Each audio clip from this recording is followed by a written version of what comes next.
ಹೇಳಿದೆ ನೀವು ಹೇಳಿದ್ರಿ ಅಂತ CMCವರೆಗೂ ಕರೆಸಿದ್ವಿ. ಈಗ ಅನಿಸ್ತದೆ ತಹಸೀಲ್ದಾರ್ಗೂ ಕರೆಸಬೇಕಿತ್ತು. ಬೇಡ ಅಲ್ಲಲ್ಲ, ಸಿಂಗಲ್ ವಿಂಡೋ ಅಂದರೆ ಅದೇ. ಹೌದು. ಈಗ ಏನಾಗುತ್ತೆ, ರೂಲ್ಸು ರೆಗ್ಯುಲೇಷನ್ ಚೇಂಜ್ ಆಗ್ತಾ ನೋಡಿ. ಈಗ ಅನ್ಸುತ್ತೆ ತಹಸೀಲ್ದಾರ್ನು ಬರೋಕ್ಕೆ ಹೇಳಿದರೆ ಇಲ್ಲೇ ಚೆನ್ನಾಗಿರೋದು ಅಂತ. ಸೊ ದಟ್ ಎಲ್ಲ ಪ್ರಾಬ್ಲಮ್ಮು ಇಲ್ಲೇ ಸಾಲ್ವ್ ಆಗಿರೋದು. ಸೊ ಹಾಗಾಗಿ ಈಗ ನೆಕ್ಸ್ಟ್ ಟೈಮಿಂದ ಹಂಗೆ ಮಾಡಬೇಕು. ನೆಕ್ಸ್ಟ್ ತಹಸೀಲ್ದಾರ್ನು ಕರೆಸ್ಬೇಕು ಇಲ್ಲೇ. ಅವರು ಆಮೇಲೆ CMC ಅವರು CMC ಕಮಿಷನರ್ಗೆ ಅವ್ರ ರೆಪ್ರೆಸೆಂಟೇಷನ್ ಬಂದಿದ್ದಾರೆ ಅವರು. ಸೊ ಇದೆಲ್ಲ ಇಂಪ್ರೂವೈಸೇಷನ್ಸ್. ಬಟ್ ಏನಿದ್ರು ಹಬ್ಬನೇ. ಗಣಪತಿ ಆಲ್ಮೋಸ್ಟ್ ಮುಗಿಸ್ತಾ ಇದ್ವಿ. 15ನೇ ತಾರೀಕು ಇನ್ನೊಂದು ಮೇಜರ್ ಒಂದು ಪ್ರೊಸೆಷನ್ ಇದೆ. ಅದು ಮುಗಿದೋದ್ರೆ ನೆಕ್ಸ್ಟ್ ಇರೋದೇ ಈದ್ ಮಿಲಾದ್ ಆದ ತಕ್ಷಣ ಇನ್ಯಾವುದು ಫೆಸ್ಟಿವಲ್ಸು ಪ್ರೊಸೆಷನ್ ಆಗಲಿ ಏನೂ ಆಗಲಿ ಇಲ್ಲ. ಸೊ ಇದೇನಾಗುತ್ತೆ, ಈ ಗಣಪತಿ ಹಬ್ಬ ಆಮೇಲೆ ಈದ್ ಮಿಲಾದು ಏನಿದೆ, ಇದು ನೆಕ್ಸ್ಟ್ ಇಯರ್ ಒಂದು ವರ್ಷ ಹೆಂಗೆ ಶಾಂತಿಯುತವಾಗಿರ್ತೀವೋ, ಶಾಂತಿ ಹೆಂಗೆ ಕಾಪಾಡ್ತೀವೋ ಅನ್ನೋದು ಮೇಲೆ ತುಂಬ ಡಿಪೆಂಡ್ ಆಗುತ್ತೆ. ಯಾಕಂದರೆ ಈಗ ನೋಡಿ, ನೆಕ್ಸ್ಟ್ ಈ ಸತಿ ಮಿಲಾದ್ ಈಗ ಸೆಪ್ಟೆಂಬರ್ 16 ಬಂದಿದೆ. Next it will be September 2ನೇ ತಾರೀಕು 1ನೇ ತಾರೀಕು 2-3 ಬರ್ತದೆ. ಇಲ್ಲಿ ಗಣಪತಿ 7ಕ್ಕೆ ಇರ್ತದೆ, 7, 8, 9ಕ್ಕೆ ಇರ್ತದೆ. ಸೊ ಅದು ಮುಂಚೆ ಬರ್ತದೆ. ಸೊ ಇದು ಹೆಂಗಾಗುತ್ತೆ, ಮುಂಚೆ ಬಂದಾಗ ಏನಾಗುತ್ತೆ, ಅವ್ರು ನಮ್ಮನ್ನು ಅಬ್ಸರ್ವ್ ಮಾಡ್ತಾರೆ, ನೀವು ಅವ್ರನ್ನ ಅಬ್ಸರ್ವ್ ಮಾಡ್ತೀರ. ಆ ರೀತಿ ಆಗ್ಬಾರ್ದು. ಎಲ್ಲರೂ ಸಹಬಾಳ್ವೆಯಾಗಿ ಬದುಕಬೇಕಾದ್ರೆ ಅವ್ರು ಹಂಗೆ ಮಾಡಿದ್ರು, ಇವ್ರು ಹಿಂಗೆ ಕಟ್ಟಿದ್ರು, ಇವ್ರು 30 ದಿನ ಕಟ್ಟಿದ್ರು, ನಮಗೆ 8 ದಿನಕ್ಕೆ ತಗ್ಸಿದ್ರು, ಇವ್ರು 1 ದಿನಕ್ಕೆ ತಗ್ಸಿದ್ರು. ಇವೆಲ್ಲ ಏನಕ್ಕೆ ಬರಬೇಕು? ಎಲ್ಲ ಲೆಕ್ಕದಲ್ಲಿ ಎಲ್ಲರೂ ಅಣ್ಣ ತಮ್ಮಂದ್ರೆ, ಗೊತ್ತಾಯ್ತಾ? ಅದನ್ನು ಬಿಟ್ಟು ನಾವು 30 ದಿನ ಕಟ್ಟಿದ್ರು ನಮಗೆ ಅದೆಲ್ಲ ಅಲ್ಲ ರೀಸನ್. ಅದೆಲ್ಲ ಯಾವ ರೀತಿ ನಡೆಸಿದ್ವಿ, ಯಾವ ರೀತಿ ಆಚರಿಸಿದ್ವಿ, ಅದು ಇಂಪಾರ್ಟೆಂಟ್. ಅದು ಬಿಟ್ಬಿಟ್ಟು ನಾವು ಅವ್ರು ಕಟ್ಟಿದ್ರು ಅಂತ ನಾವು 1 ತಿಂಗಳು ಕಟ್ಟಿ ಅವಶ್ಯಕತೆ ಇದೆಯಾ? ಇಲ್ಲ ಸರ್. ಯೋಚನೆ ಮಾಡಿ, ಅವಶ್ಯಕತೆ ಇದೆಯಾ? ಅದನ್ನು ಯೋಚನೆ ಮಾಡಬೇಕು. ಏನಿದೆ ಅಷ್ಟನ್ನ ಮಾಡಿದ್ರೆ ಸಾಕು. ಯಾವ ರೀತಿ ಇದೆ ಅದನ್ನು ಮಾಡಿದರೆ ಸಾಕು. ಅದನ್ನು ಬಿಟ್ಬಿಟ್ಟು ಬೇರೆಯವ್ರು ಮಾಡಿದರೆ, ಆ ರೀತಿ ಮಾಡಿದರೆ, ಅವ್ರು ಮಾಡಿದರೆ ಅಂತ ಇವ್ರು ನೆಕ್ಸ್ಟ್ ಮಿಲಾದೇ ಫಸ್ಟ್ ಬರ್ತದೆ, ಗಣಪತಿ ನೆಕ್ಸ್ಟ್ ಬರ್ತದೆ. ಈ ಮಿಲಾದ್ ಪ್ರೊಸೆಷನ್ ಆಗಿ 20 ದಿನಕ್ಕೆ ಗಣಪತಿ ಪ್ರೊಸೆಷನ್ ಇರ್ತದೆ. ಅವಾಗ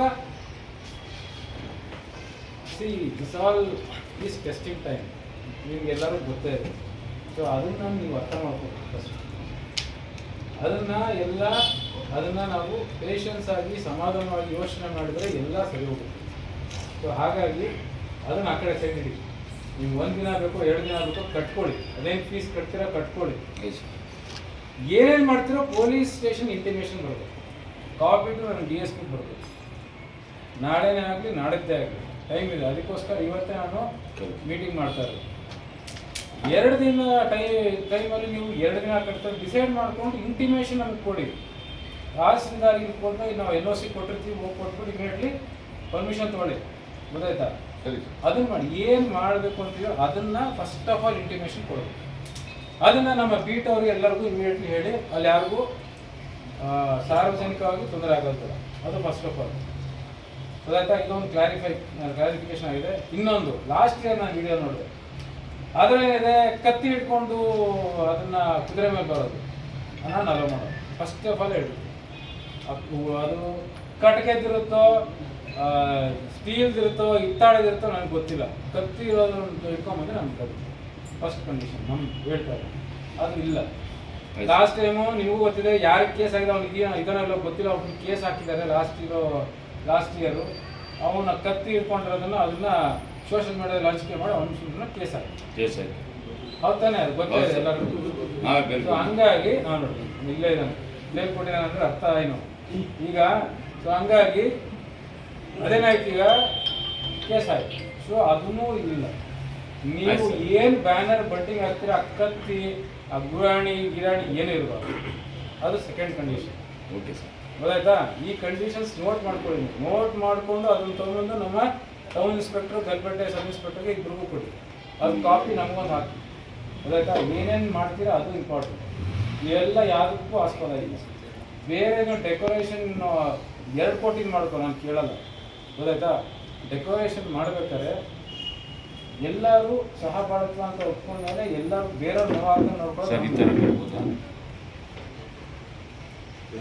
ಬ್ಲಾಕ್ ಅದಕ್ಕೆ ಪರ್ಮಿಷನ್ ತಗೋಬನ್ನಿ. ಸೊ ಹಾಗಾಗಿ ಅದನ್ನ ನೋಡಿ, ಅದನ್ನೇನಿದೆಯಲ್ಲ ಈಗ ನೀವು ನೆಕ್ಸ್ಟು 7:30 ಒಂದು ಮೀಟಿಂಗ್, ಈಗ ಸದರ್ ಸಾಹೇಬ್ ಹೇಳಿದ್ರು 7:30 ಮೀಟಿಂಗಲ್ಲಿ ಏನು ಹಾಕ್ತಿರಲ್ಲ ಅದನ್ನ ಎಕ್ಸ್ಪ್ಲೈನ್ ಮಾಡಿ ಫಸ್ಟ್.